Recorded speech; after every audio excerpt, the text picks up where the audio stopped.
Salam planter Indonesia. Assalamualaikum warahmatullahi wabarakatuh. Di sore hari yang berbahagia ini, The Brondol hadir untuk menjawab pertanyaan sebelum pulang ke rumah seperti biasa. Pertanyaannya adalah, Pak, ingin bertanya, sawit saya pelepahnya menguning, buahnya kecil, kosong, dan itu pupuk bagusnya apa? Dan ada satu lagi memang di komentar selanjutnya adalah bicara tentang batangnya yang mengecil. Jadi seperti ini sahabat The Brondol semuanya, bicara tentang pemupukan kelapa sawit. Selalu The Brondol memberikan sebuah saran bahwa kebutuhan dasar kelapa sawit yang makro itu ada 4. Jadi ini unsur hara yang makro itu ada 4. Ada nitrogen, fosfor, kalium, magnesium, yang semuanya itu harus terpenuhi kebutuhannya.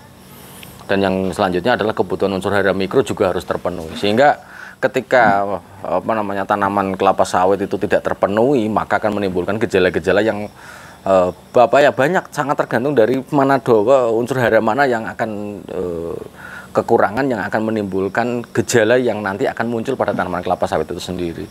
Sebagai contoh, ketika pelepahnya menguning, menguning ini bisa jadi kalau menguning dulunya hijau, kemudian lama-lama kok menguning karena memang kekurangan pemberian pupuk, maka ya tetap bahwa faktor yang utama tetap nitrogen, karena bahwa di dalam pelepah sendiri unsur hara yang paling banyak terserap untuk tanaman kelapa sawit itu sendiri adalah nitrogen. Sehingga evaluasi pemberian pupuk tunggalnya, misalnya pakai apakah ureanya berapa, zetanya berapa misalnya, atau misalnya pakai ureanya biasanya berapa kilo.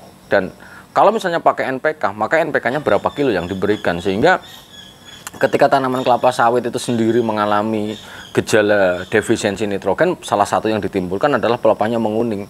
Lah, ketika pelepahnya menguning ini biasanya keras, sehingga dan ini sekali lagi adalah faktor ketika memang kekurangan atau gejala kekurangan unsur hara nitrogen. Tapi ada beberapa pelepah kuning yang disebabkan karena memang genetik dari bibit bersertifikat sendiri yang memiliki pelepah kuning yang tapi hasilnya biasanya baik-baik saja ketika unsur haranya terpenuhi.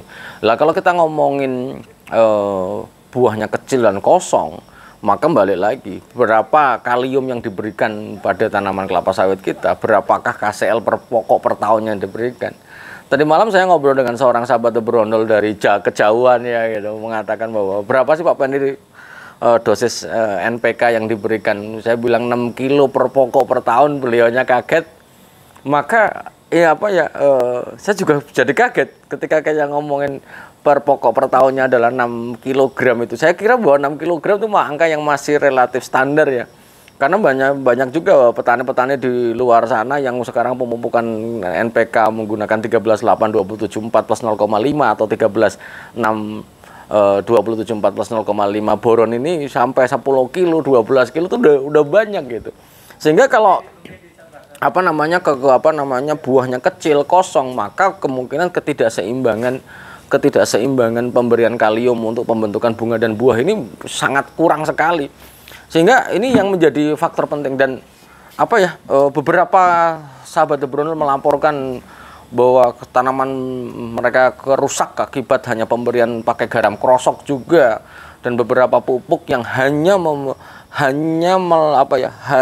merangsang pemasakan buah saja.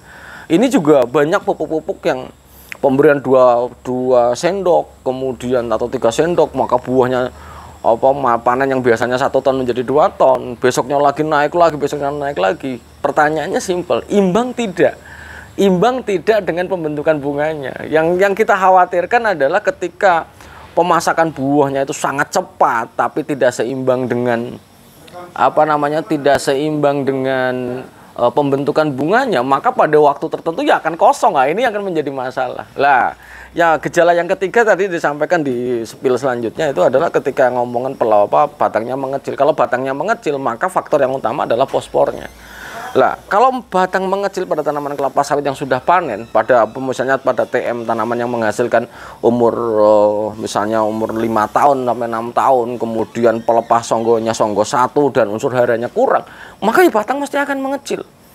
Di sisi lain, kekurangan fosfor pasti akan mengecil. Lah, kalau melihat dari gejala-gejala yang Mas ceritakan kepada The Brondol ini, maka mungkin kesimpulannya Pendi, mohon maaf sebelumnya saya sampaikan, berarti pemberian pupuknya hampir kurang semuanya. Sudah menguning, kemudian buahnya kosong, kecil, batangnya kecil. Lah, ini mungkin perlu dievaluasi pemberiannya. Dan sekali lagi sahabat The Brondol yang berbahagia di sore hari yang berbahagia ini, tidak bosan-bosannya The Brondol itu menyampaikan kalau seandainya bahwa tanaman kelapa sawit itu membutuhkan 4 unsur hara makro, itu kemudian mikronya kalau di mineral hanya misalnya kita hanya perlu boron saja, kalau di mikronya hanya perlu boron saja, kemudian kalau di gambut ada 2 yang utama yaitu adalah boron dan Cu. Nah, kalau kita ngomongin 4 unsur hara ini, balik lagi N-nya, nitrogennya, berapa Z, apakah pakai Za, apakah pakai urea, dan ataukah mungkin sumbernya pakai NPK misalnya 13,8, berapa kilo per pohonnya, ini juga harus diberikan gitu. Kemudian fosfornya ini misalnya RP-nya berapa berapa kilogram per pokok per tahunnya, KCl-nya berapa. Nah, ini yang apa ya yang mungkin diberikan. Lah, kalau seandainya penggunaan pupuk sudah terjadi dengan sangat baik sekali, namun kenyataannya produksi tidak naik-naik, berarti ada faktor pembatas yang mungkin membatasi kenapa pupuk tersebut tidak direspon oleh tanaman dengan sangat baik. Salah banyak hal yang pastinya. Apakah tanahnya terlalu asam? Apakah tanahnya sering tergenang? Ataukah masih banyak yang lain? Ataukah kendala lahannya didominasi lahan pasiran? Sehingga hal inilah yang harus ditutupi. Karena masih banyak sahabat-sahabat The Brondol yang curhat kepada The Brondol, pemupukannya sudah cukup lumayan bagus ya, formulasi pemupukannya sudah sangat baik. Cuma masalahnya faktor pembatasnya tidak diselesaikan. Ketika faktor pembatasnya tidak diselesaikan, yang terjadi apa? Ya pupuk tidak sampai sesuai dengan tujuan pemupukan yang kita lakukan. Dan ini harus menjadi catatan bagi kita semuanya, sahabat The Brondol itu. Dan satu lagi ya, mungkin di sore hari yang berbahagia ini, izinkan The Brondol sekali lagi mohon maaf harus menyampaikan beberapa hari ini banyak yang memberikan, Pak ini bagus nggak pupuk ini, bagus nggak pupuk ini, bagus nggak pupuk ini. Salah satu yang diberikan kepada The Brondol itu adalah pupuk-pupuk yang hanya mengandung mikro saja, Ada Cu, ada Fe, ada Zn, ada boron. Nah, ini kalau digunakan untuk tanaman kelapa sawit bagaimana nih Pak Pendi? Sekali lagi, bahwa pupuk unsur hara mikro adalah unsur hara yang diperlukan tanaman kelapa sawit dalam jumlah yang relatif sedikit saja. Ini kalau diberikan pertama kali mesti akan memberikan sebuah reaksi yang sangat baik bagi tanaman kelapa sawit, karena dia biasanya akan memberikan kecepatan aktivasi beberapa unsur hara yang dulunya tidak tersedia menjadi tersedia. Ini awalnya baik, tapi pupuk ini tidak bisa menjadikan pupuk utama bagi tanaman kelapa sawit. Kenapa? Karena bahwa faktor unsur hara yang paling banyak diserap kelapa sawit ada 4 ini. Nitrogen pertama mesti secara urutan, kalium yang pertama, kedua nitrogen, ketiga magnesium, keempat fosfornya. Lalu hanya diberikan hanya unsur hara mikro saja. Mau dapat dari mana unsur hara untuk membentuk buah itu sendiri? Itu yang harus saya sampaikan. Jadi harus kita cermat untuk ditawari pupuk, dan kita harus banyak belajar tentang pupuk itu sendiri supaya daripada kita membuang duit sia-sia yang menjadi masalah besar bagi kita semuanya. Semoga bermanfaat bagi sahabat The Brondol, dan semoga Allah memberikan kesehatan dan kebahagiaan tanpa syarat, dan salam planter Indonesia. Assalamualaikum warahmatullahi wabarakatuh.